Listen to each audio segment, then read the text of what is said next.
तेनालीराम ने सुना था कि राजा कृष्णदेव राय बुद्धिमानों व गुणवानों का बड़ा आदर करते हैं। उसने सोचा क्यों न उनके यहाँ जाकर अपना भाग्य आजमाया जाए। लेकिन बिना किसी सिफारिश के राजा के पास जाना टेढ़ी खीर थी। वह किसी ऐसे अवसर की ताक में रहने लगा जब उसकी भेंट किसी महत्वपूर्ण व्यक्ति से हो सके। इसी बीच तेनालीराम का विवाह दूर के नाते की एक लड़की मगम्मी से हो गया। 1 वर्ष बाद उसके घर बेटा हुआ। इन्हीं दिनों राजा कृष्णदेव राय का राजगुरु मंगलगिरी नामक स्थान गया। वहां जाकर रामलिंग ने उसकी बड़ी सेवा की और अपनी समस्या कह सुनाई। राजगुरु बहुत चालाक था। उसने रामलिंग से खूब सेवा करवाई और लंबे चौड़े वादे करता रहा।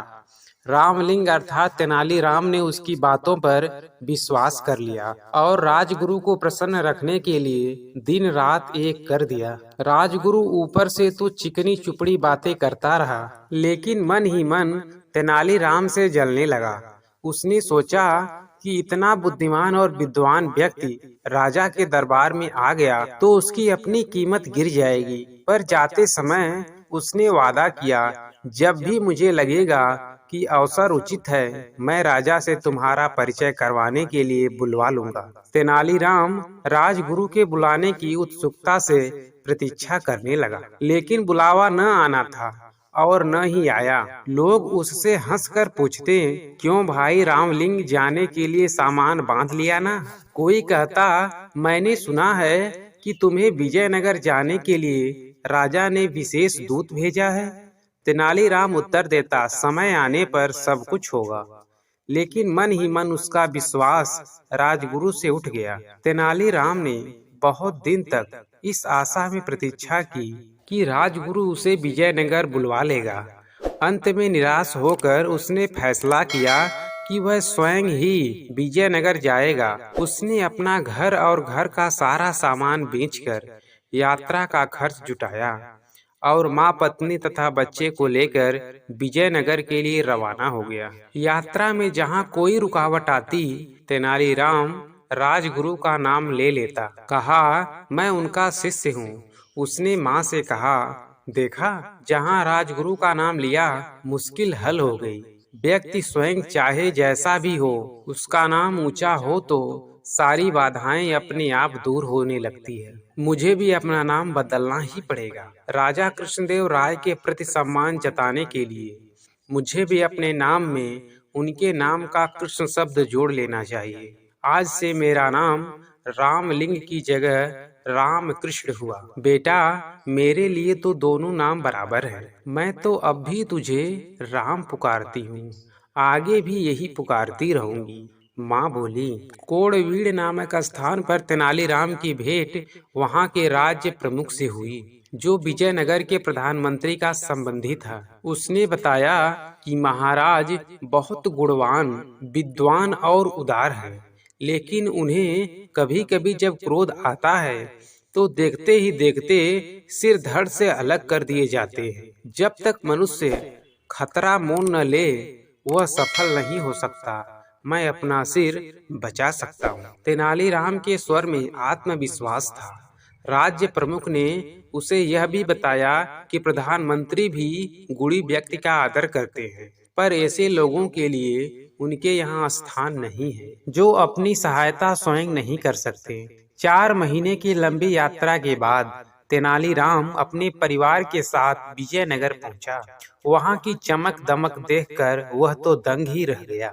चौड़ी चौड़ी सड़कें, भीड़ भाड़, हाथी घोड़े, सजी हुई दुकानें और शानदार इमारतें, यह सब उनके लिए नई चीजें थीं। उसने कुछ दिन ठहरने के लिए वहां एक परिवार से प्रार्थना की। वहां अपनी माँ, पत्नी और बच्चे को छोड़कर वह राजगुरु के यहाँ पहुंचा। वहां तो भीड़ का ठिकाना ही नहीं था। राजमहल के बड़े से बड़े कर्मचारी से लेकर रसोइया तक वहां जमा थे। नौकर चाकर भी कुछ कम न थे। तेनालीराम ने एक नौकर को संदेश देकर भेजा कि उनसे कहो तेनाली गांव से राम आया है। नौकर ने वापस आकर कहा, राजगुरु ने कहा है कि वह इस नाम के किसी व्यक्ति को नहीं जानता। तेनालीराम बहुत हैरान हुआ। वह नौकरों को पीछे हटाता हुआ सीधे राजगुरु के पास पहुंचा। राजगुरु, आपने मुझे पहचाना नहीं? मैं रामलिंग हूँ, जिसने मंगलगिरी में आपकी सेवा की थी। राजगुरु भला उसे कब पहचानना चाहता था। उसने नौकरों से चिल्लाकर कहा, मैं नहीं जानता यह कौन आदमी है, इसे धक्के देकर बाहर निकाल दो। नौकरों ने तेनालीराम को धक्के देकर बाहर निकाल दिया। चारों ओर खड़े लोग यह दृश्य देखकर ठहाके लगा रहे थे। उसका कभी ऐसा अपमान नहीं हुआ था। उसने मन ही मन फैसला किया कि राजगुरु से वह अपना अपमान का बदला अवश्य लेगा, लेकिन इससे पहले राजा का दिल जीतना जरूरी था। दूसरे दिन वह दरबार में जा पहुंचा। उसने देखा वहां जोरों का वाद विवाद हो रहा है।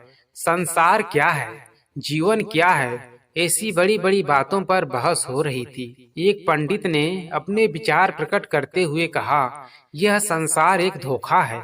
हम जो लोग देखते हैं, महसूस करते हैं, चखते या सूंघते हैं, केवल हमारे विचार में है।